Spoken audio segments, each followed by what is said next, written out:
Aleluya.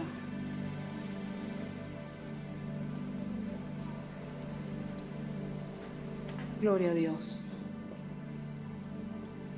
Recordaba hace unas semanas que estuvo nuestro apóstol Javier Bertucci en este lugar y predicó en este altar y habló acerca del cumplimiento profético respecto a nuestra iglesia, respecto a la vida de nuestro pastor, del hombre de Dios que Dios ha levantado en este lugar. Y él comparó ese tiempo profético, ese tiempo de cumplimiento profético, él lo comparó con lo que Dios está haciendo y va a hacer en Venezuela, amén. Y recuerdo que él decía que si Dios dio una palabra y la cumplió respecto a esta iglesia y a nuestro pastor, Dios ha dado una palabra respecto a Venezuela que también será cumplida, amén, que también será establecida. Y el libro de Eclesiastés en el capítulo 3, verso 1 dice: todo tiene su tiempo y todo lo que se quiere debajo del cielo tiene su hora. Todo tiene su momento, todo tiene su tiempo. Todo lo que Dios ha establecido y ha dicho que hará con su boca, Él lo ejecutará con su mano, amén. Dios cumple lo que promete. Dios nunca deja de cumplir alguna promesa de las que ha hecho. Gloria a Dios. Hay una hora y un momento fijado en el cielo para el cumplimiento de la promesa que Dios te dio. Hay una hora y un momento fijado en el cielo para que Dios haga contigo lo que te dijo que iba a hacer. Hay un momento determinado, específico de parte de Dios que va a salir a la luz en el momento de Dios, en el momento. Cuando llegue ese momento, serás levantado y serás puesto en el lugar donde Dios dijo que te iba a colocar, amén. Así que no te inquietes, no te angusties, no te desesperes, no te adelantes, no te atrases tampoco, amén. Dios es fiel. Y en esta mañana quiero hablar caminando en el tiempo profético. ¿Y qué es un tiempo profético? El tiempo profético es cuando llega el momento, cuando llega la hora del cumplimiento de una promesa o de una palabra que Dios le ha dicho acerca de algo o de alguien. Es cuando llega el tiempo de manifestar y de hacerse público lo que Dios ha dicho en secreto. Es el tiempo cuando sale a la luz lo que estaba guardado, esperando el momento y la hora de manifestarse. Estamos viviendo en estos momentos un tiempo profético en nuestra nación. Está a punto de manifestarse lo que Dios ha hablado, lo que Dios ha dicho. Y estamos viviendo tiempos proféticos en nuestras vidas, en nuestra iglesia, en nuestra ciudad. Porque si Dios va a hacer algo con esta nación, Dios también va a hacer algo con tu vida, con mi vida, con nuestra iglesia, amén. Estamos viviendo tiempos proféticos, estamos viviendo tiempos que Dios ya ha hablado, que Dios ya ha establecido. Y estamos a punto de entrar a caminar en ese tiempo. Lo que tanto has esperado, lo que tanto has soñado, como decía nuestro hermano Felipe, lo que tanto has escuchado de la voz de Dios está a punto de manifestarse. Ahora, cuando vivimos tiempos proféticos, debemos de vivirlos de acuerdo y ajustados a los requerimientos que estos tiempos exigen. Debemos de vivir y caminar en esos tiempos de la manera que estos tiempos exigen, porque esto va a garantizar que estemos preparados para caminar a través de ellos, ver su cumplimiento y participar de ellos de acuerdo a la voluntad de Dios. Y quiero que usted se pueda ubicar en el capítulo 14 de Juan, y vamos a estar leyendo y viendo allí algunas cosas bien interesantes. El Evangelio de Juan, capítulo 14.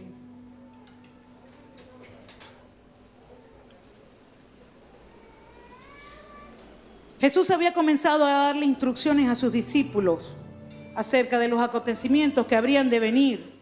Y en este capítulo 14, que le recomiendo luego que usted lo lea, no lo vamos a leer todo, pero vamos a leer algunas partes, pero luego léalo, el 14, el 15, el 16 y el 17.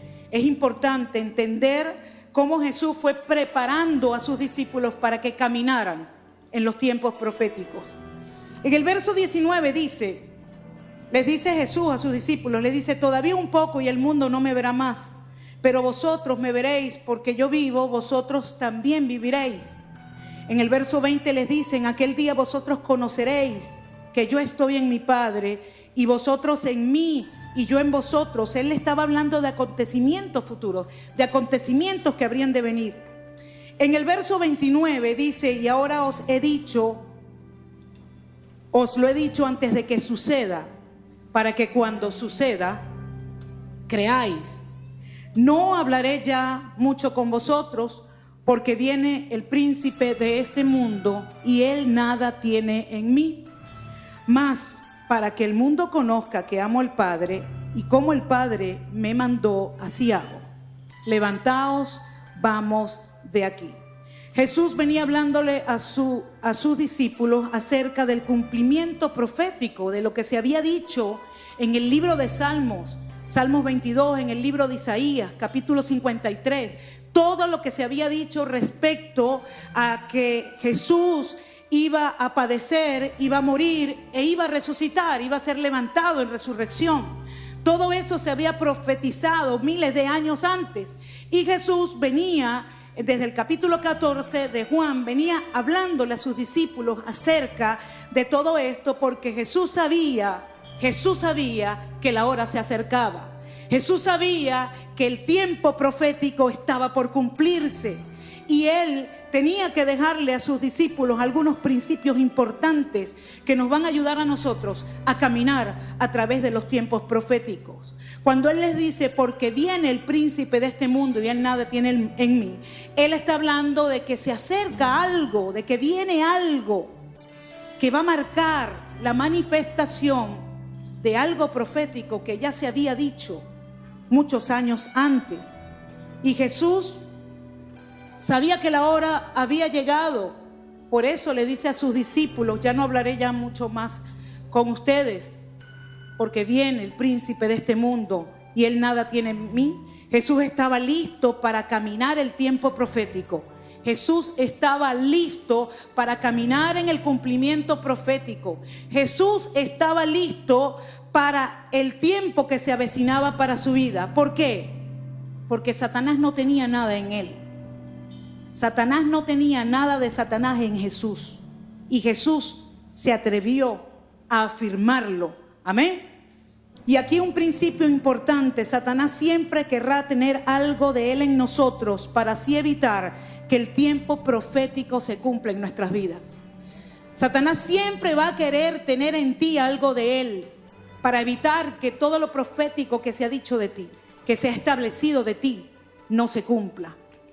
Satanás siempre va a hacer esto. ¿Y qué quiso decir Jesús con esta expresión? Porque viene el príncipe del mundo. Significa que venía la hora, llegaba la hora. Venía el tiempo profético, se acercaba el tiempo, el momento en el cual Jesús iba a ser entregado. Iba a ser crucificado, iba a ser entregado en manos de pecadores, iba a ser muerto. Jesús sabía que la hora por la cual Él había venido al mundo estaba cerca. Jesús entiende bien, es importante que en tiempos de cumplimiento profético entendamos. Él sabía y él entendía que detrás de la mano de Satanás, detrás de la traición de Judas, detrás de toda la oposición que la religión, los fariseos hicieron contra él, detrás de todo eso estaba Satanás, estaba la mano de Satanás, tratando de manipular el momento profético, tratando de manipular todo lo que se había dicho acerca de Jesús. Y él veía en todos los arreglos que se hacían para su muerte, él veía la mano de Satanás allí. Por eso es que él dice: porque viene el príncipe de este mundo. Pero también afirma y dice: y él nada tiene en mí. El príncipe de este mundo, Satanás, no tuvo parte en la vida de Jesús, porque Jesús nunca pecó. Jesús no se entregó al pecado, Jesús no se entregó a la desobediencia. Por lo tanto, ninguna autoridad tenía Satanás sobre él. Cuando Satanás quiere perturbar a Cristo, nada pecaminoso consigue en él. No consigue nada que contraríe a Dios en la vida de Jesús. No haya nada que le sirva, porque Jesús estaba libre de pecado. Satanás no tiene autoridad sobre él. Ahora, Jesús estaba dispuesto a ceder voluntariamente a los planes de Satanás. Jesús estaba dispuesto a ceder a los planes de Satanás, no porque Satanás tuviera autoridad sobre él, no la tenía, porque Jesús no tenía pecado. Pero Jesús accedió libremente, espontáneamente, con libertad, a caminar en esos planes, entre comillas, planes de Satanás, sabiendo que el Padre sacaría victoria sobre esta aparente derrota. Y sabiendo que a través de esos planes que Satanás había ideado para destruir al Hijo de Dios, se obtendría la mayor victoria del cielo y de la tierra, que era darle salvación a toda la raza humana. Entonces, Jesús, no estando bajo la autoridad de Satanás,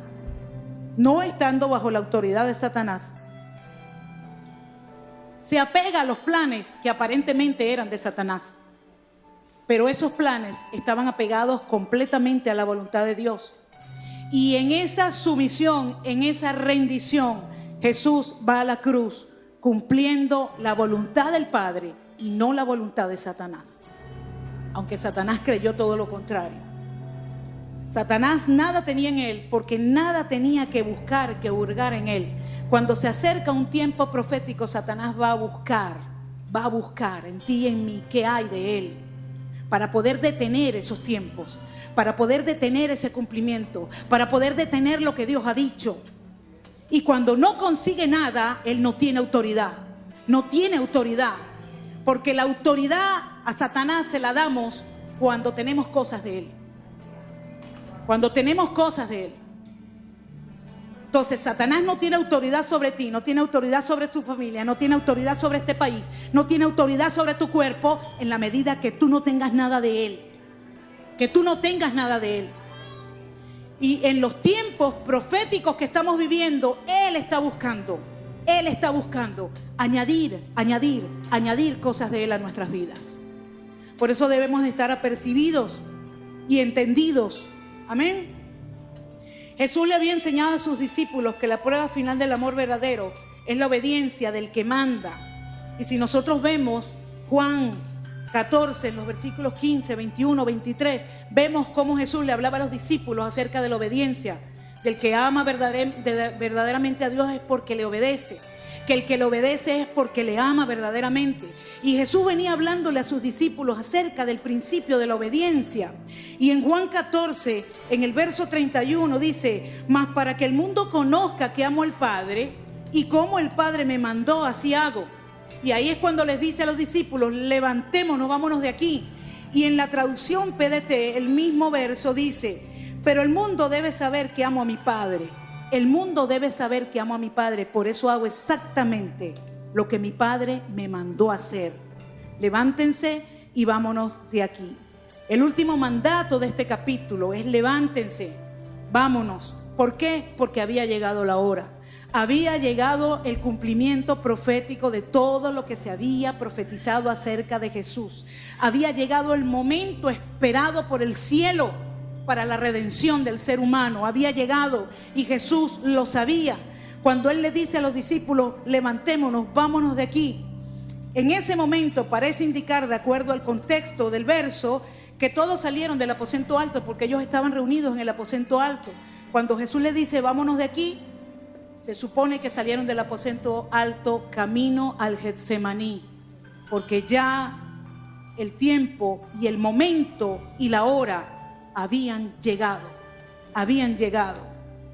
Y usted puede ver que el capítulo 15, 16 y 17, Jesús continúa enseñándole a sus discípulos cosas importantes antes de ser entregado, pero eso lo hizo en camino hacia Getsemaní. O sea, ya Él, cuando dijo levantémonos y vámonos, estaba diciendo: la hora llegó, voy a hacer lo que mi Padre me mandó a hacer. No se distrajo en ningún momento, siguió enseñando a sus discípulos en el camino que iba a Getsemaní. Jesús, con su obediencia, estaba caminando de manera correcta en los tiempos proféticos. Los tiempos proféticos no se pueden caminar de otra forma, sino en obediencia a Dios. En obediencia a Dios. Por eso Satanás no tenía autoridad con él, porque él siempre obedeció a su Padre. Cuando Satanás haya desobediencia en nuestras vidas, obtiene el derecho legal de perturbarnos y de manipularnos. Por eso es que Jesús decía, Él nada tiene en mí, Él no me controla, Él no me domina, Él no tiene autoridad sobre mi vida. Yo pongo mi vida voluntariamente. Satanás no tiene autoridad sobre mi vida. Y aunque parecía que Satanás estaba logrando su cometido, Jesús lo que estaba haciendo era cumplir la voluntad de Dios, porque estaba claro con lo que estaba haciendo. En medio del tiempo profético, donde Dios quiere cumplir sus promesas en nuestras vidas, donde Dios quiere levantar su palabra en nosotros, donde Dios quiere recordarnos esas promesas que nos hizo hace tiempo, donde viene otra vez esa palabra y el Espíritu Santo nos las trae a memoria, cuando Dios dijo esto y aquello de ti, de tu casa, de tu familia, de tus hijos, de tu matrimonio. El Espíritu Santo lo trae. ¿Por qué? Porque se acerca el cumplimiento. Se acerca el cumplimiento de esa palabra. Entonces el Espíritu Santo nos lo recuerda. Entonces, qué importante y qué necesaria es nuestra obediencia a Él, a su palabra y a su voluntad. Que el enemigo no halle nada en nosotros. Este es el secreto de la autoridad del poder de Dios en la vida manifestada de sus hijos. Que Satanás no halle nada de Él en nosotros. Que si Él viene a buscar rencor y amargura, no lo halle. Que si Él viene a buscar quejas y murmuración, no lo halle.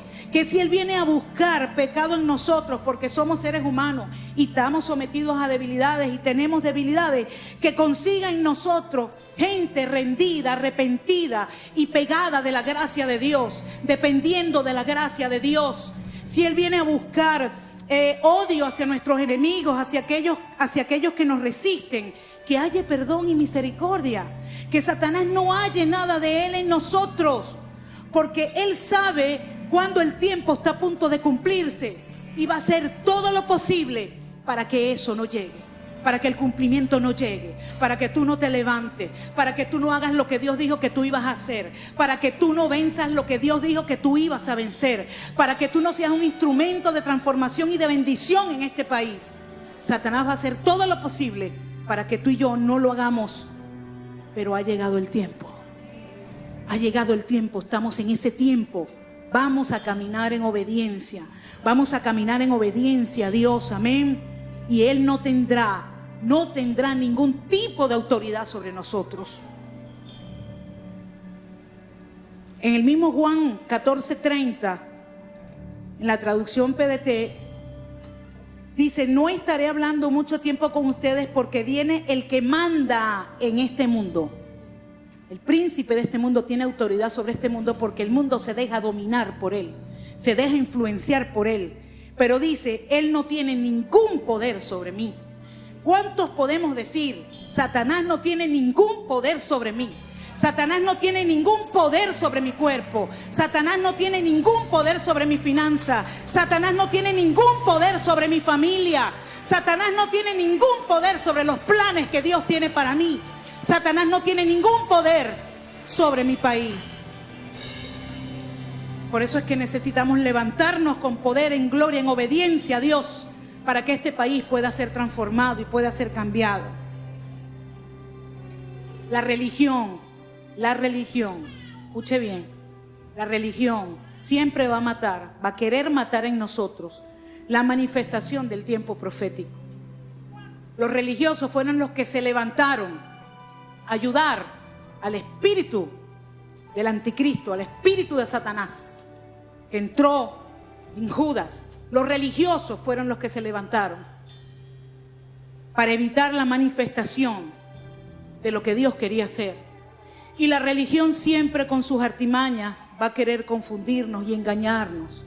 Siempre va a querer hacernos creer que estamos bien y así desviarnos del camino para sacarnos del plan de Dios.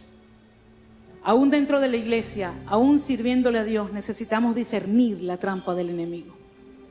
Necesitamos discernirla. Él va a usar cualquier cosa para confundirnos en 4 áreas que son fundamentales para nuestro avance espiritual, que son fundamentales para el cumplimiento del tiempo profético en nuestras vidas. Y esas 4 áreas son la adoración, la oración, el dar y nuestro servicio. Y la religión siempre va a venir a confundirnos, siempre va a querer atacarnos a través de la confusión, hacernos creer cosas que no son, como si fuesen, y haciéndonos creer que lo estamos haciendo bien cuando no lo estamos haciendo bien. Porque si nosotros creemos que lo estamos haciendo bien, no vamos a buscar hacerlo de otra manera. Amén. Y la religión es experta en hacer esto. Y yo quiero comenzar, pero el Señor me ayude con el tiempo, a desgranar estos 4 puntos para que nosotros podamos entender, discernir lo que Satanás quiere hacer. Juan 4, verso 23. En cuanto a nuestra adoración, preste atención. Juan capítulo 4, verso 23. Dice el Señor: mas la hora viene, y ahora es, cuando los verdaderos adoradores adorarán al Padre en espíritu y en verdad. Porque también el Padre tales adoradores busca que le adoren. Dios es espíritu, y los que adoramos en espíritu y en verdad, dice la palabra, es necesario que adoremos. ¿Qué significa esto? Que si nosotros no adoramos en espíritu y en verdad, no estamos adorando correctamente. Hay una verdadera adoración, que es la que se hace en espíritu y en verdad. En espíritu y en verdad. Y yo quiero que usted pueda buscar allí el capítulo 12 del libro de Romanos, porque el apóstol Pablo describe aquí, en el verso 1 y verso 2, describe perfectamente la verdadera adoración. Lo describe perfectamente. Romanos capítulo 12, verso 1 y 2. Ya entendemos que para adorar a Dios tenemos que hacerlo en espíritu y en verdad. Y los que le adoramos, es necesario que adoremos de esa forma. Y cuando Jesús le está diciendo esto, Él se lo estaba diciendo a la mujer samaritana, le decía: mas la hora viene y ahora es. Tiempo profético. Ahora es hoy el tiempo del cumplimiento, amén. Y los que le adoran en espíritu y en verdad es necesario que le adoren. Romanos 12, 1 y 2 dice: así que, hermanos, os ruego por las misericordias de Dios. Por las misericordias de Dios. Pablo le estaba haciendo un ruego a la iglesia de Romanos, a los hermanos de la iglesia de Roma, y les decía: yo les ruego por las misericordias de Dios que presentéis vuestros cuerpos en sacrificio vivo, santo, agradable a Dios, que es vuestro culto racional.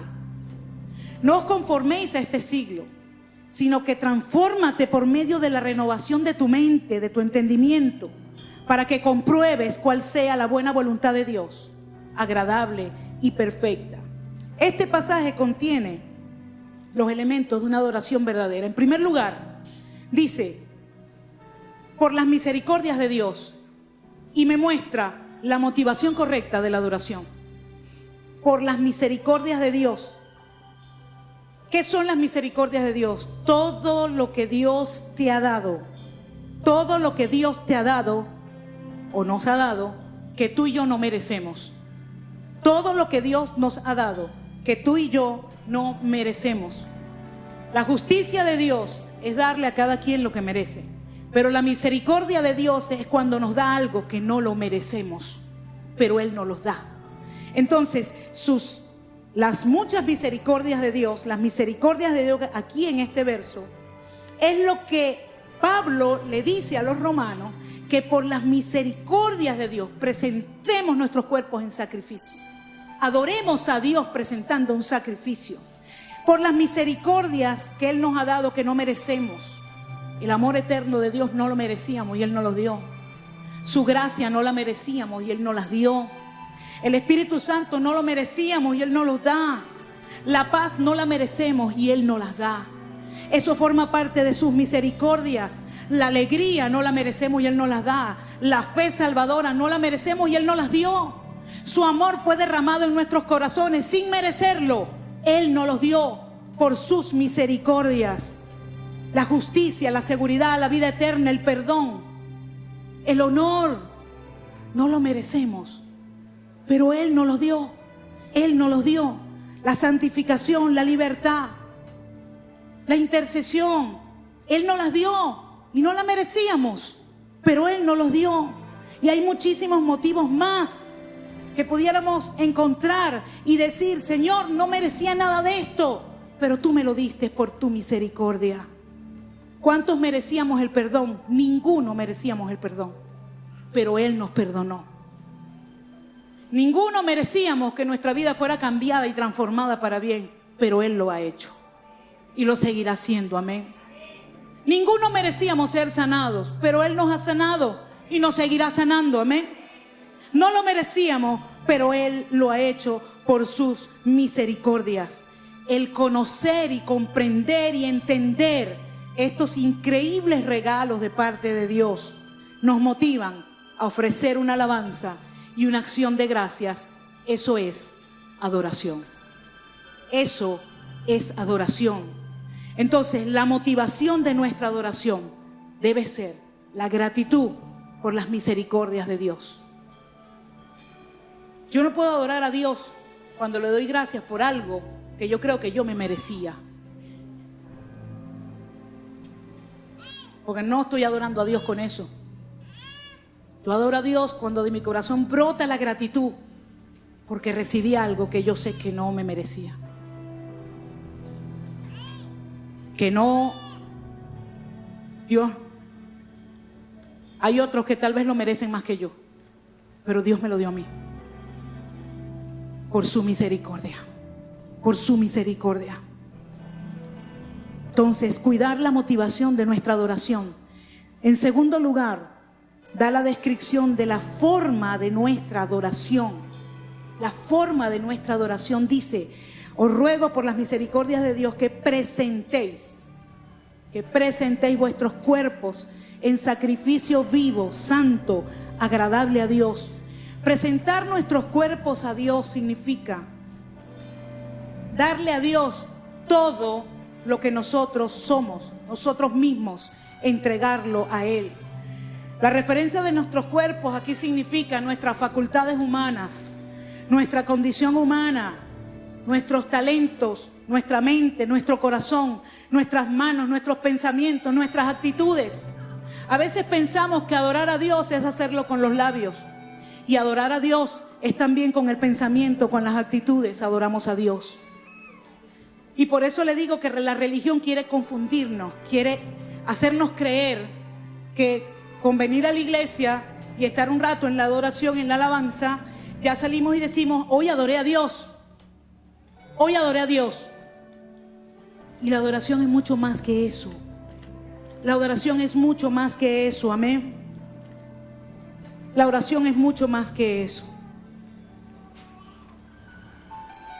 Todos debemos presentar todo lo que somos delante de Dios. Y eso significa ceder, entregar, ceder lo que somos, ceder lo que creemos que es nuestro.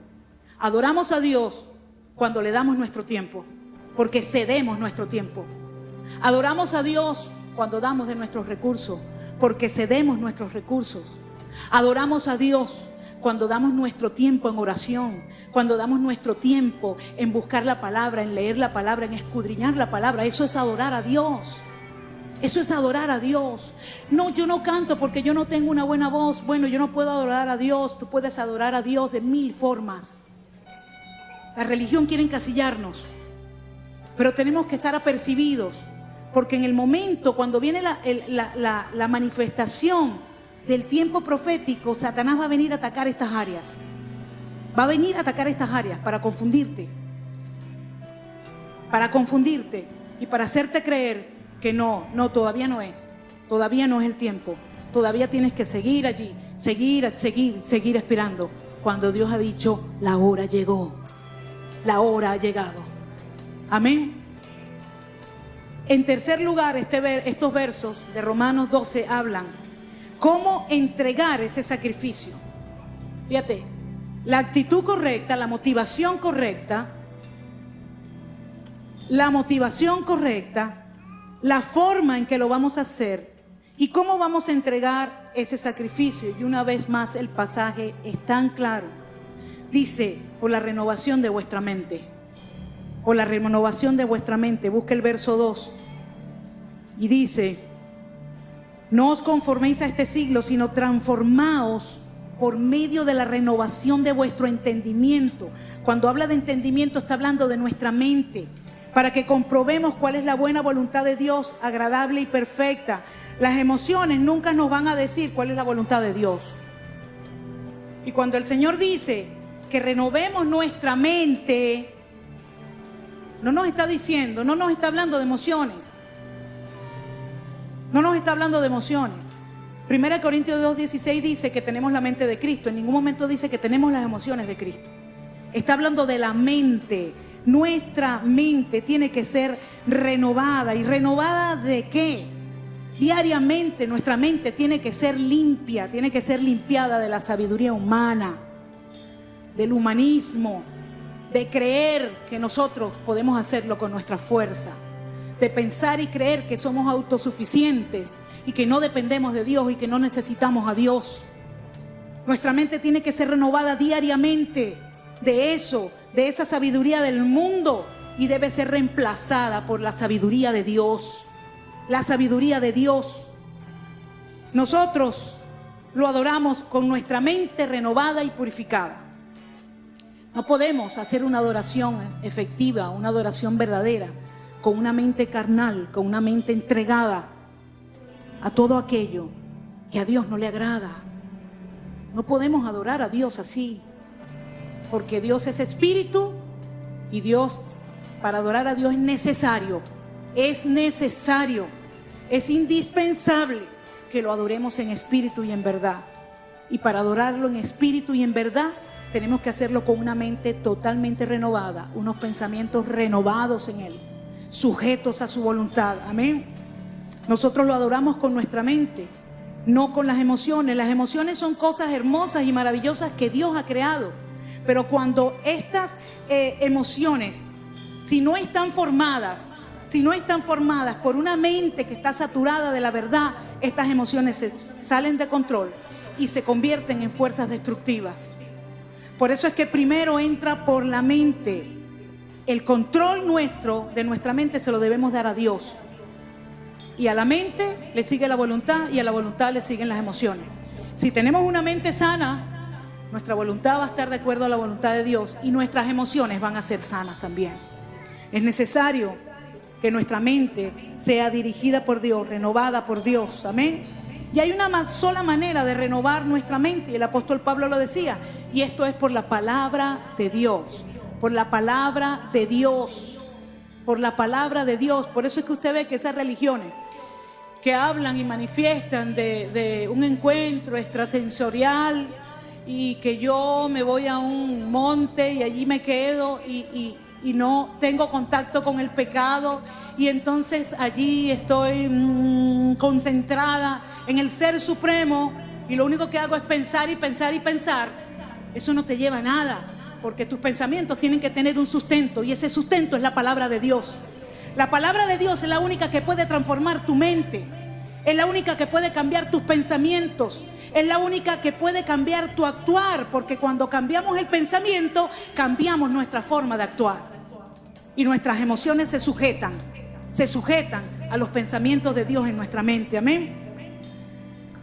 Es la verdad, el conocimiento de la palabra de Dios, el conocimiento de esas misericordias de Dios.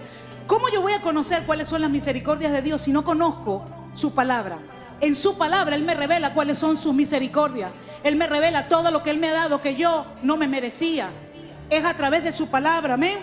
Saber la verdad, creer la verdad y sostener las convicciones acerca de esa verdad y amar esa verdad resultará en una adoración natural en nosotros.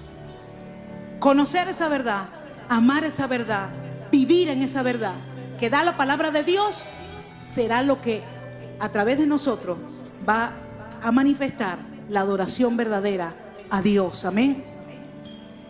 Es la convicción seguida del efecto. Un efecto que es respuesta a la verdad. Y aquí es donde quiero aclarar. No a cualquier estímulo externo, incluyendo la música. Escúcheme. La religión tiene que caerse, mi amado. Tiene que caerse en el nombre de Jesús. A veces creemos y pensamos que venimos y cantamos y ya adoramos a Dios. Y resulta, yo sé que los adoradores van a ser así. La música no tiene nada que ver con adoración. Y ya lo voy a explicar. La adoración no nace de la música. No nace de la música. La adoración nace de un corazón transformado, de un corazón que le ha entregado todo a Dios, de una mente que ha sido renovada por la palabra de Dios. Y ese hecho, esa transformación, esa renovación produce un efecto en nosotros. Produce un efecto en nosotros que es adoración, la cual yo puedo manifestar, como lo dije antes, a través de muchas cosas. Yo puedo manifestar adoración a Dios a través de perdonar a alguien. Yo puedo manifestar adoración a Dios a través de la oración. Yo adoro a Dios cuando estoy orando. Yo adoro a Dios cuando estoy sirviendo. Yo adoro a Dios cuando estoy dando mi diezmo y ofrenda. Es un acto de adoración a Dios. Eso es un acto de adoración a Dios. La música viene a ser un vehículo. Viene a ser uno de los vehículos mediante los cuales yo puedo manifestar esa oración que ya está en mi corazón. Por eso es que el principal instrumento para un levita no son sus cuerdas vocales, no es su talento con un instrumento. El principal instrumento es su corazón. Su corazón. Y nuestro principal instrumento para adorar a Dios es nuestro corazón. Nuestro corazón. Entonces, la música no es el origen de la adoración, es una expresión de la adoración, pero no es el origen de la adoración. Porque ustedes creen que Satanás, Lucifer, Luzbel, cuando se llamaba Luzbel, era el que dirigía la alabanza en el cielo. Y su corazón estaba lejos de Dios, porque siempre quiso ser igual a Dios. Siempre en su corazón dijo: yo lo puedo hacer mejor que Él. Por eso, cuando se acerca el cumplimiento profético de lo que Dios ha dicho en nuestras vidas, Satanás va a venir a tentar para que tú y yo nos desviemos. Y los primeros pensamientos que vienen es eso: no, yo puedo hacerlo mejor de esta forma, o no, yo lo puedo hacer mejor que fulano, que sutano. Cuando no se trata de eso. No se trata de eso. Nuestra adoración tiene que estar marcada como una expresión de amor, de gratitud, de entrega. Una expresión de gratitud y de entrega al Dios que todo nos los dio sin merecerlo. Amén. Un corazón transformado por las misericordias de Dios y un corazón que es obediente a los mandamientos de Dios, que recibe a través de su palabra. Esa es la verdadera adoración. Toda adoración debe estar centrada en Dios. Dios debe ser el objeto único de adoración. La adoración tú no se la puedes aplicar a nadie más. Nadie más puede ser adorado sino Dios. No, yo adoro a Dios, pero es que yo adoro a mi mamá. Yo adoro a mi esposo, a mi esposa, a mis hijos, yo los adoro. Y a veces usamos esos términos en ignorancia. ¿Ok? El término adoración solamente se puede aplicar a Dios, porque Dios es el único que te ha dado y nos ha dado lo que más nadie nos puede dar y lo que no merecíamos. Dios es el único que entregó a su Hijo por ti, por mí, más nadie ha muerto por ti, por mí, siendo libre de pecado. Porque hay experiencias de gente que han dado su vida por otro, pero son personas que son pecadores. Todos los humanos hemos pecado, pero Jesús era santo. Él no tenía que morir, Él no tenía que dar su vida, pero la dio por ti y por mí. Y eso no lo ha hecho nadie más. Por eso nuestra adoración es a Él. Es a Dios Padre, Dios Hijo, Dios Espíritu Santo. Amén.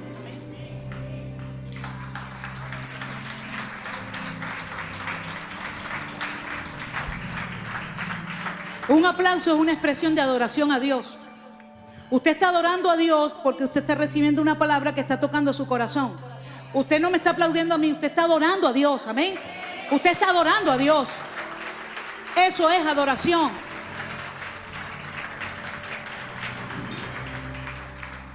Adorar a Dios en espíritu y en verdad significa que adoramos desde el corazón y en la manera que Dios ha diseñado que adoremos. No en la que nosotros podamos inventar, en la manera que Dios ha diseñado que adoremos.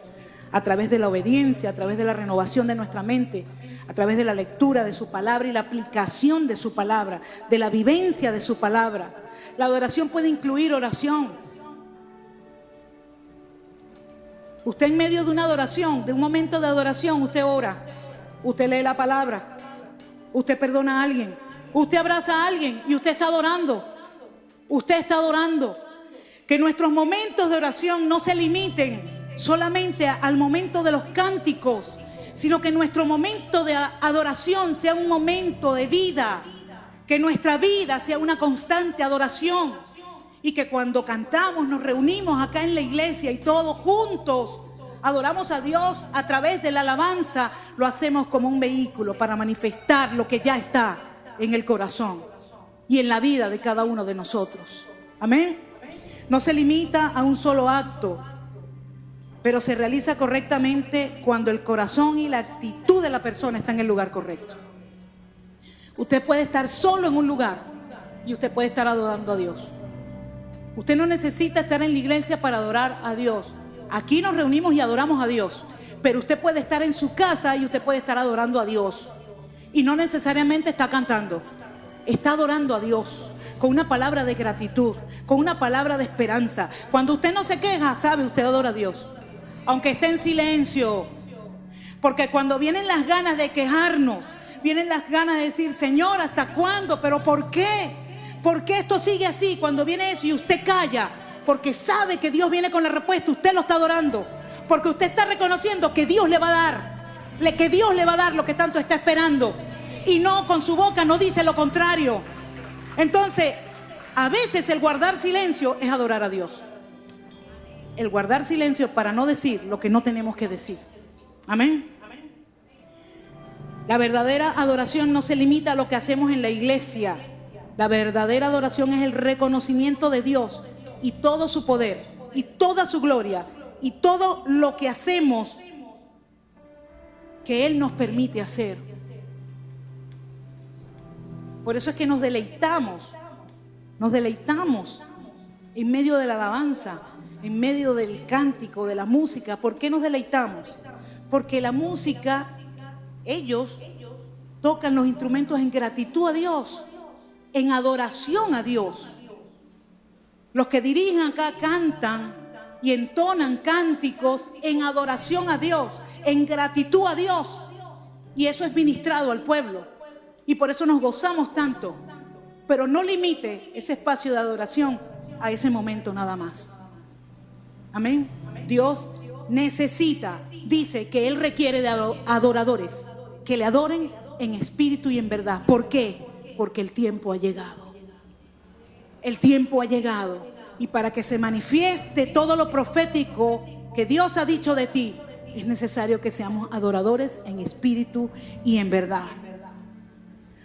Otra cosa que la religión ataca fuertemente para confundirnos es respecto a la oración. A la oración verdadera, a la oración eficaz. Y pudiéramos hablar muchísimo de oración porque es un tema bastante amplio y extenso. Pudiéramos pasar una vida hablando de oración. Pero en esta mañana vamos a tocar puntos muy específicos. Pero antes quisiera aclarar y decir, la oración debe formar parte de nuestra vida espiritual como la práctica de mayor importancia y uno de los recursos más efectivos. Por medio de ella recibimos la revelación de Dios que el Señor ha escrito en su palabra. Usted, a través de la oración, usted recibe la revelación de lo que Dios ha escrito en su palabra.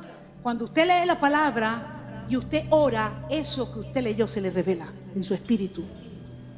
La oración y la palabra no se pueden desligar, porque usted ora por lo que leyó y Dios le revela. Y cuando usted lee en la oración, Dios le muestra, Dios le aclara. Amén. La oración me revela lo que leo en la palabra, y no solo me lo revela, sino que también hace que se establezca en mi vida, que se manifieste en mi vida. Si una persona lee y no ora, tendrá mucho conocimiento de la Biblia, pero no hay aplicación de la palabra. Amén. Debemos leer la palabra, escudriñar la palabra, buscar la palabra de Dios y orar por esta palabra, velar por esta palabra, para que tenga un cumplimiento en nuestras vidas. La oración es el idioma con el cual yo me comunico con Dios, hablo con Dios y Él le habla conmigo. Es el idioma a través del cual yo escucho a Dios. Si yo no oro, yo no voy a escuchar a Dios. Si yo no oro, yo no voy a hablar con Dios. La oración es simple, es hablar con Dios. A veces la religión ha querido poner la oración con un procedimiento y con una cosa. No, la oración es sencilla. Es disponer tu corazón a tener una cita con Dios, a decirle: Dios, aquí estoy, quiero escuchar tu voz, quiero hablarte, Señor, y yo sé que tú me escuchas. Es un diálogo la oración. Usted habla, Dios le oye, pero Dios habla y usted le escucha. Entonces, la oración es una herramienta fundamental. Debe estar ligada a la palabra de Dios. Todo lo que Dios me quiere revelar de su palabra me lo confirma por la oración. Todo lo que Dios, el Señor, me reveló en su palabra, esto te lo confirmó en la oración. Te lo confirma en la oración, en ese momento de intimidad con Él. Pero también, cuando lees la palabra, cuando oras, Dios te confirma la palabra. Porque no puede haber una oración sustentada en no sé qué, en el aire. La oración se sustenta en la palabra de Dios. Yo oro lo que la palabra de Dios dice. Yo espero lo que la palabra de Dios dice. Yo hago lo que la palabra de Dios dice. Y oro entonces para hacerlo. Amén. Entonces la palabra y la oración están completamente ligadas, no se pueden separar. Y en esta mañana quiero hacer énfasis en la actitud para orar. En la actitud de la oración. Jesús le hablaba, cuando le habló a la mujer samaritana, ella tenía un conflicto porque samaritanos y judíos no se trataban, porque tenían una disputa por el lugar donde se debía adorar. Si era en Jerusalén o era en otro lugar. Entonces ellos no se trataban por eso. Y no se trata de lugares, ni de espacios, ni de horas, ni de formas, ni de maneras. Se trata es de adorar a Dios, se trata es de orarle a Dios. Amén. Y me llama la atención en Juan 17. Fíjense, Jesús viene desde el capítulo 14 hablándole a los discípulos acerca de todo lo que venía, de todo lo que iba a acontecer, de todo el cumplimiento profético que estaba a punto de manifestarse. Y en el capítulo 17, verso 1 le dice: estas cosas habló Jesús, dice, y levantando los ojos al cielo, dijo: Padre, la hora ha llegado, glorifica a tu Hijo, para que también tu Hijo te glorifique a ti. Fíjense la oración que Jesús hace en el momento profético, en el momento del cumplimiento profético. Dice: la hora había llegado, se estaba cumpliendo un momento profético en su vida. Y Él le pide al Padre, dice: glorifica a tu Hijo, para que tu Hijo también te glorifique a ti.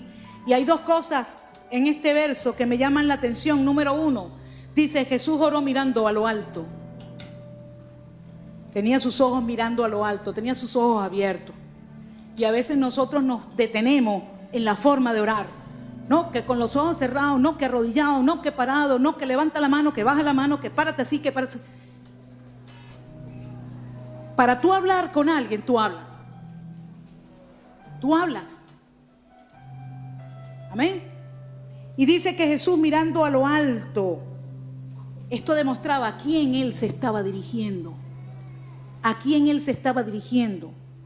Y daba testimonio de que Él no lanzaba su flecha, no entesaba su arco a la aventura, sino que Él sabía a quién le estaba hablando. Él sabía a quién dirigía su oración.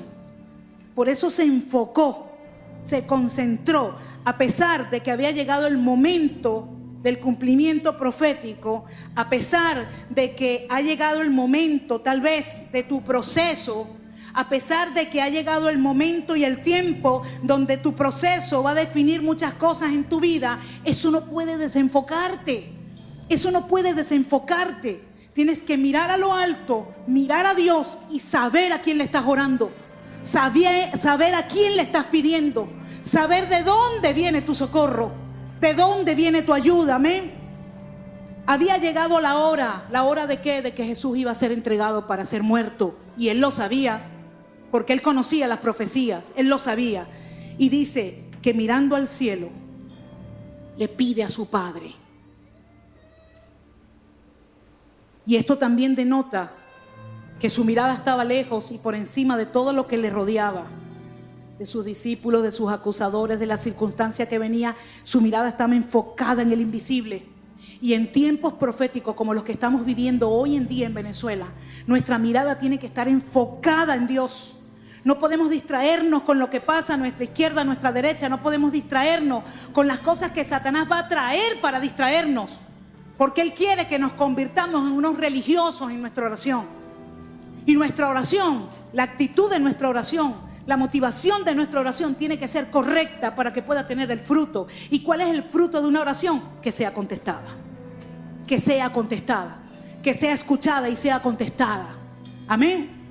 Su mirada estaba enfocada en el invisible. Sus ojos abiertos eran los ojos de la fe que le mostraban al Padre, y así él no se distraía de nada. Él estaba enfocado en su Padre. Y notemos que él dice, Padre.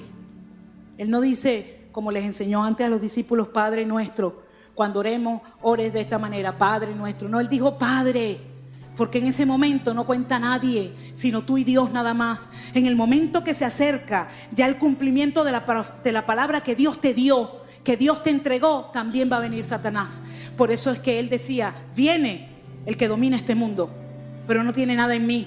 Porque cuando viene el cumplimiento, cuando viene, se acerca lo que Dios dijo de ti, lo que Dios dijo que iba a hacer contigo. Cuando viene el levantamiento de tu casa, viene el levantamiento de tu vida, también va a venir Satanás a querer que eso no se cumpla, que eso no se haga.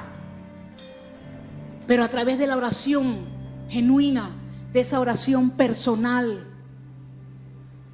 le dices a Dios, Padre.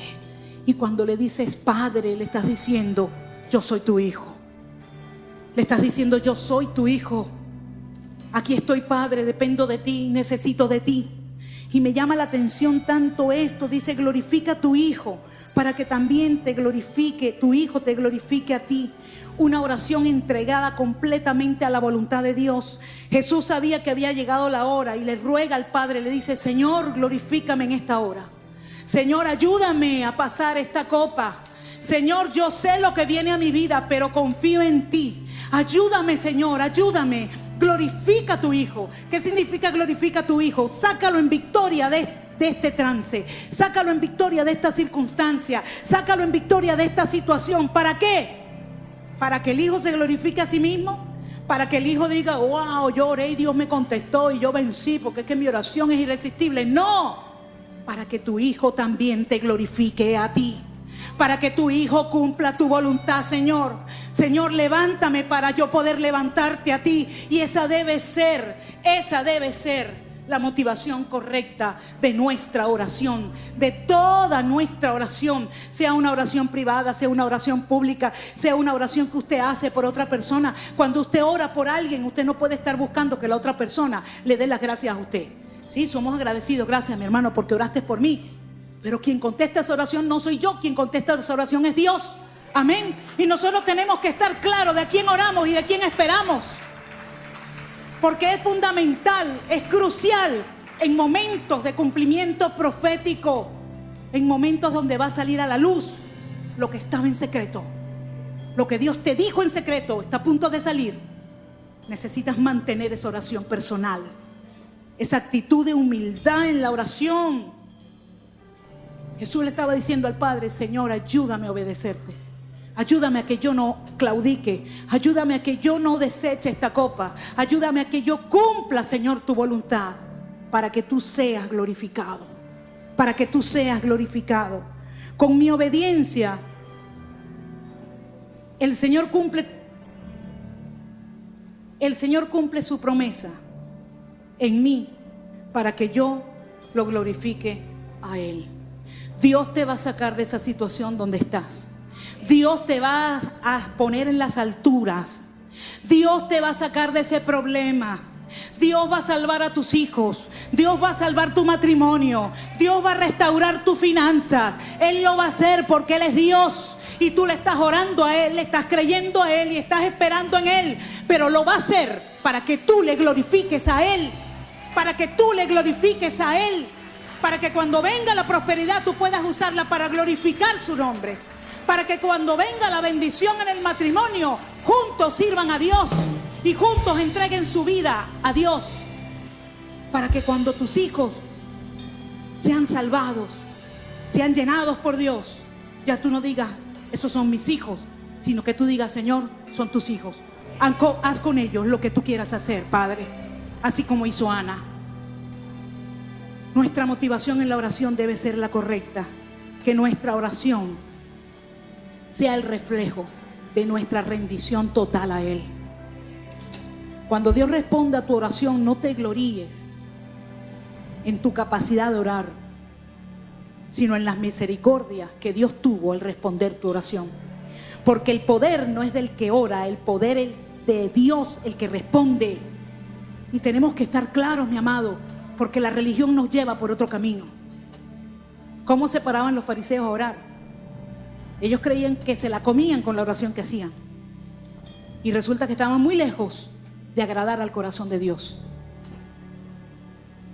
Señor, por tus misericordias tú me has respondido. Gracias, Dios. Ahora te adoro, Señor, por sus misericordias. Amén. Nuestro dar también quiere ser tocado por la religión, tocado por Satanás, para que el dar pierda el sentido de lo que Dios quiere.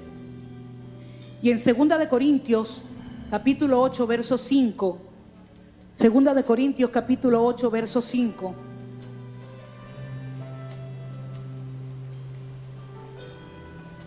dice el apóstol Pablo de los macedonios, dice, y no como lo esperábamos, sino que asimismo se dieron primeramente al Señor y luego a nosotros por la voluntad de Dios. Y aquí hay dos principios poderosísimos para que nuestro dar se resguarde de toda religión y cumpla el propósito por el cual Dios nos suple, porque Dios nos suple para dar.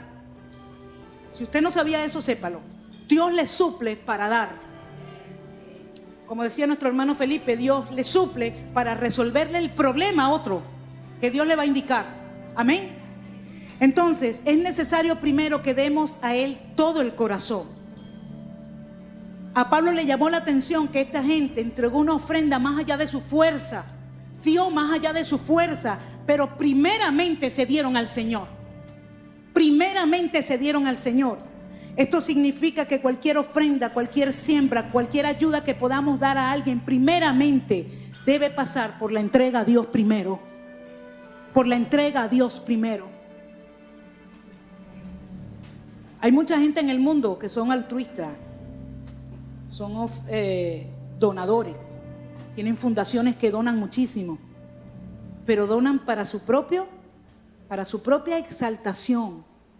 Muchos lo hacen para su propia exaltación, pero aquí no. Aquí nuestro dar tiene que estar primero sometido a que primero nos entreguemos a Él, nos demos completamente a Él. Yo no puedo agarrar, por eso que la palabra dice, si tuvieras todos tus bienes y los repartieras a todo el mundo y le dieras a todos los pobres y levantaras y dieras y no tienes amor, nada eres. Porque el amor de Dios es lo primero que debe manifestarse en nuestro dar, amén. Entendiendo que todo lo que tenemos nos ha sido dado por Dios, nos ha sido entregado por Dios. Somos administradores de los recursos que Dios nos ha dado, el dueño es Él. El dueño es Él y nosotros administramos.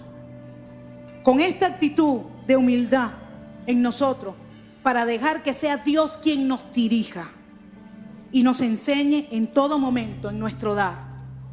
En tiempos de cumplimiento profético, el no estar apercibidos de esto puede marcar un atraso y hasta una detención del favor de Dios sobre nosotros.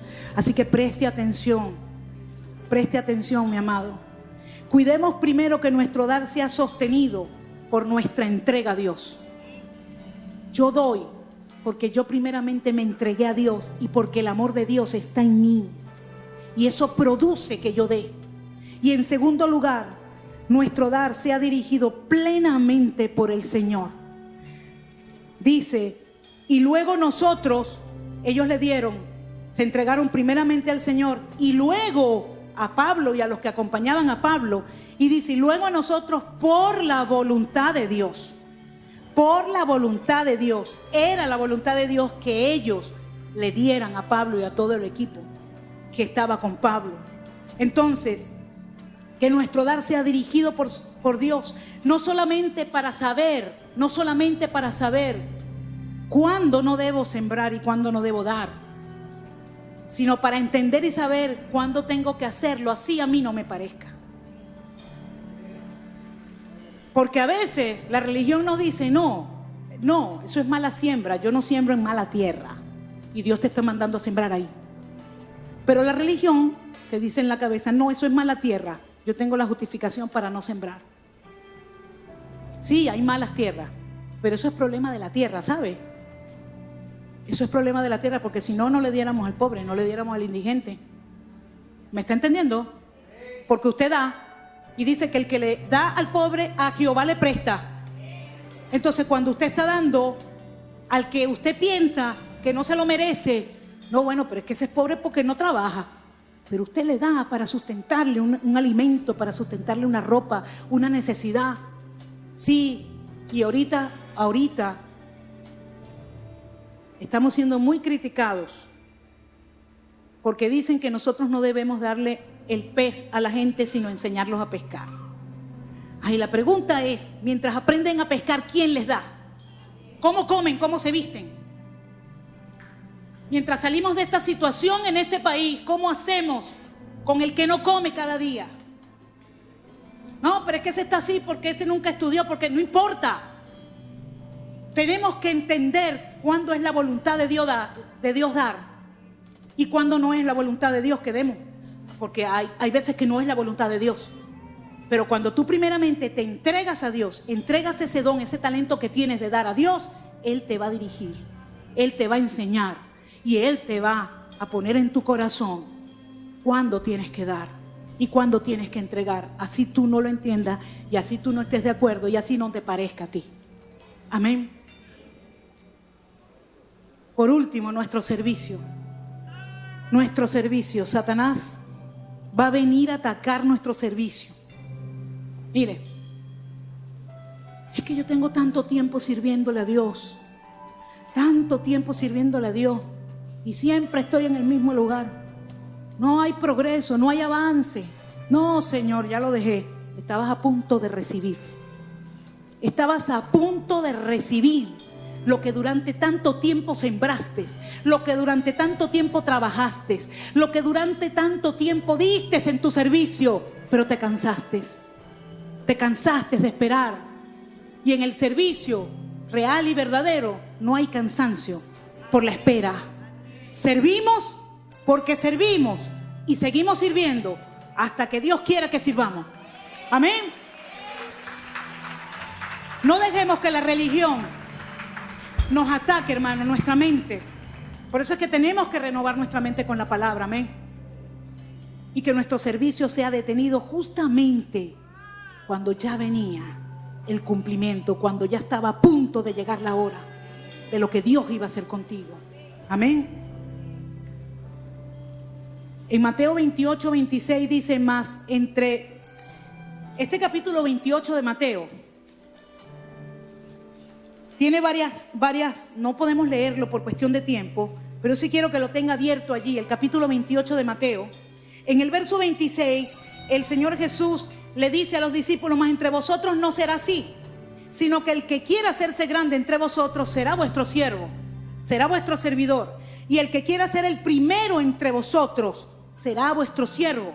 Porque el Hijo del Hombre, es decir, Él les estaba diciendo, porque yo soy el primero en servir. Yo no vine para ser servido, sino para servir a muchos. Porque cuando Él murió en la cruz y dio su cuerpo en sacrificio por nosotros, Él te estaba sirviendo a ti y a mí. Él te estaba sirviendo. Él estaba pagando tu deuda y mi deuda. Y eso es un servicio que Jesús nos hizo a nosotros.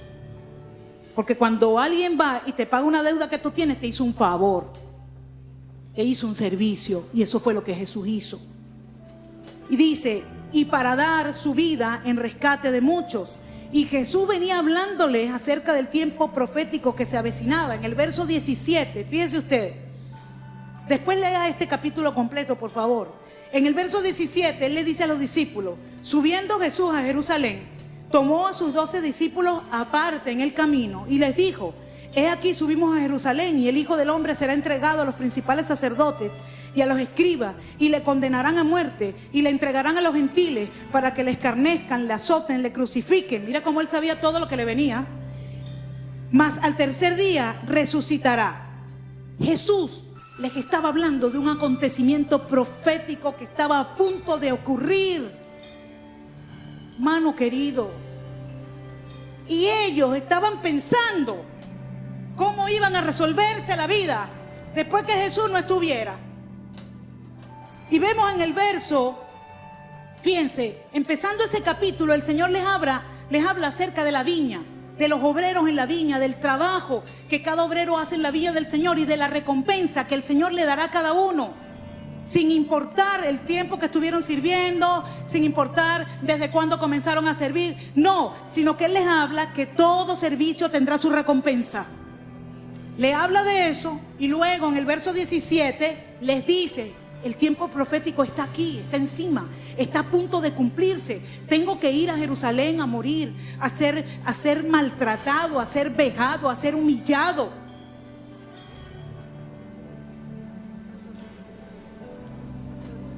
Y en el verso 20 viene la madre de 2 discípulos y le dice, el Señor le está hablando de lo que le viene. Y viene y le interrumpe y le dice, Señor, ¿será que cuando tú te mueras y estés en tu reino, mi hijo fulano y mi hijo fulano pueden estar a tu derecha y a tu izquierda?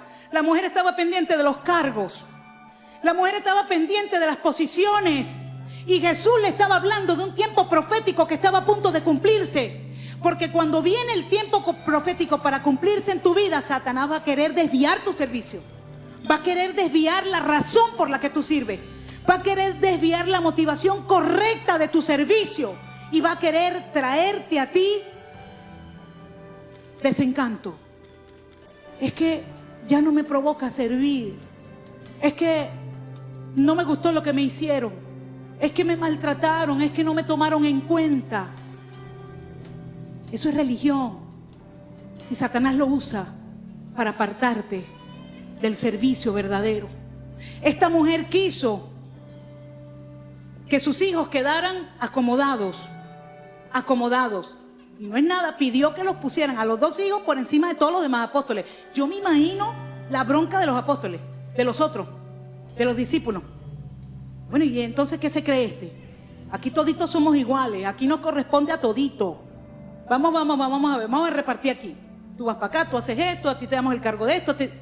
Y Jesús viene y los para, pero en seco. En el 21, Él le dijo, ¿qué quieres? Y ella le dijo, ordena en tu reino, que en tu reino se sienten estos 2 hijos míos, uno a tu lado derecha y otro a tu izquierda. Jesús viene y le dice, mira, en el mundo es así. En el mundo es así, pero aquí no. En mi reino no es así. Porque yo mismo me pongo como ejemplo y yo mismo vine a servirlos a ustedes, a darle una salvación que ustedes no podían obtener por sus propios medios.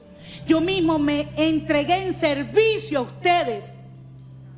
Entonces, el mundo busca las posiciones y el mundo busca el acomodo, el mundo busca el enchufe.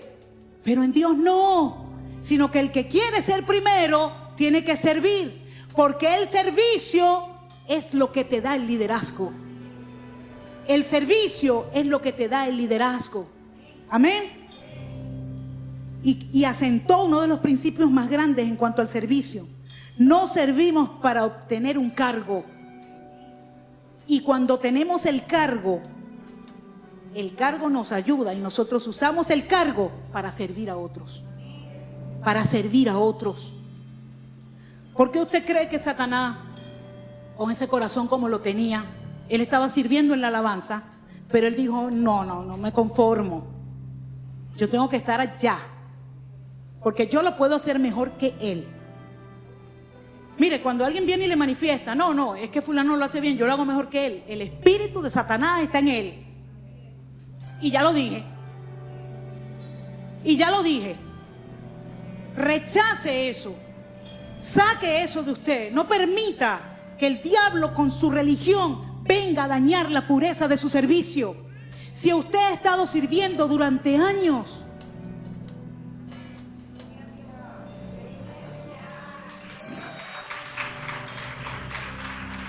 mire, el próximo 27 de octubre esta iglesia, Maranata Ciudad Guayana, va a cumplir 25 años de haber sido fundada. 25 años, la primera iglesia Maranata en todo el país. El ministerio Maranata entró a Venezuela a través de esta iglesia y de la mujer de Dios que estaba en esta iglesia. Y aquí hay gente, yo recuerdo gente que está desde hace muchísimos años, 10 años, 15 años, 20 años, y permanecen aquí. ¿Y llegaron a ser pastores? No. Pero ahí están, sirviendo, porque han entendido que el servicio no es un cargo, es una entrega, es un dar, así como Jesús lo hizo. Cuidemos que la religión no contamine la pureza de nuestro servicio. Nuestro servicio debe ser puro para Dios, y debemos entregarlo sin esperar nada a cambio, porque Dios es bueno y debemos confiar en Él, y Él no olvidará la obra del servicio que hagamos en esta tierra. En el primer verso de este capítulo, Jesús le habló de la recompensa que venía para los que trabajaran en su viña, pero eso como que no le entró por aquí y le salió por aquí. Ellos querían era el cargo, no la recompensa. Confía en Dios. Dios va a recompensar tu trabajo. Dios no se queda con nada. Dios te lo retribuye en bendición. Dios te lo retribuye en salud. Dios te lo retribuye en prosperidad. Dios te lo retribuye en salvar a tu familia. Hagamos lo que hagamos, nunca vamos a poder pagarle a Dios todo lo que Él ha hecho por nosotros. Por eso le adoramos, amén. Por eso le adoramos. Estemos apercibidos de los tiempos y no permitamos que nuestra hora y nuestro momento sea detenido o frustrado por el enemigo. Tu hora viene, tu hora está cerca. La hora de esta iglesia ya llegó, ya la estamos viendo. La hora de esta nación ya llegó, ya estamos viendo los dolores de parto, porque viene a dar a luz, viene el bebé de camino. Va a nacer la nueva Venezuela y estamos en dolores de parto, porque la hora ha llegado, Que podamos decir como Jesús: Satanás nada tiene en mí, yo no tengo nada de él, no tengo nada que se parezca a él y no quiero nada de él. Que seamos inteligentes y no dejemos que la religión manche y debilite nuestra adoración, nuestra oración, nuestro dar y nuestro servicio. Seamos apercibidos, vivamos para Dios y para cumplir su voluntad en nuestras vidas, y así tendremos vidas de autoridad sobre Satanás. Así sí podemos decir a ciencia cierta: Satanás está debajo de mis pies y no puede estar en otro lugar si no es debajo de mis pies, cuando él no tiene nada en mí. Por eso es que Jesús dijo: viene el que tiene el dominio en el mundo, pero él nada tiene en mí. Por eso yo me levanto y voy hacia la muerte, hacia la cruz, porque yo estoy haciendo la voluntad de Dios, mi Padre, y no la de él. Tuvo la autoridad para decirlo, amén. Nuestra iglesia requiere que tú y yo nos levantemos. Nuestra familia requiere que tú y yo nos levantemos. Nuestro país requiere que tú y yo nos levantemos. Vamos a levantarnos entonces como Dios lo requiere, como Dios lo necesita. Vamos a ser adoradores en espíritu y en verdad. Vamos a utilizar la alabanza, la adoración, la música como un vehículo para manifestar la gran gratitud que tenemos para Dios. Amén. Pero vamos a adorarlo con nuestra vida, con nuestros pensamientos, con nuestras actitudes, con nuestro diario andar. ¿Vamos a pecar? Sí, vamos a pecar. Porque estamos sujetos a pasiones, como decía Elías. Y estamos sujetos a debilidad. Pero también tenemos a Dios con nosotros. Y cuando pequemos, nos levantamos. No nos quedamos en ese pecado, sino que nos levantamos y vamos al trono de la gracia y le decimos: Señor, perdóname, te fallé, pero aquí estoy otra vez, Señor, tratando, lo voy a hacer ahora bien, Señor, ayúdame. Eso es adoración. Eso es adoración. Eso es oración. Cuando tú te diriges a Dios y le pides y le clamas sin que nadie te diga cómo hacerlo. Sí, aquí venimos a la iglesia, somos enseñados en la oración y eso está bien. Pero tu momento de intimidad con Dios, tú no puedes tener un apuntador al lado tuyo. Di así, habla así, ahora dile esto. No puedes, es imposible. Porque dice la palabra que no sabemos orar como conviene, pero que el Espíritu Santo ora por nosotros. Él es nuestro apuntador. Él es nuestro apuntador. Él nos dice qué orar y cómo orar. Y le digo algo: a orar se aprende orando. A orar se aprende orando. Podemos enseñarles los principios de la oración. Recíbalo con gozo, pero aplíquelos. ¿Y cómo los va a aplicar? Orando. ¿Cómo los va a aplicar? Orando. Que tu dar no se detenga. Dice el libro de Eclesiastés que cuando la situación está más difícil, que cuando todo está peor, dice: no detengas tu mano. Si antes sembrabas una vez, siembra ahora 7 veces. No detengas tu mano, que tu mano no repose. Porque vienen días de gloria y viene la recompensa, amén. Y que tu servicio no se detenga. Que siempre puedas decir: soy un servidor, soy una servidora de Cristo. Nada detiene mi servicio. Póngase sobre sus pies, iglesia.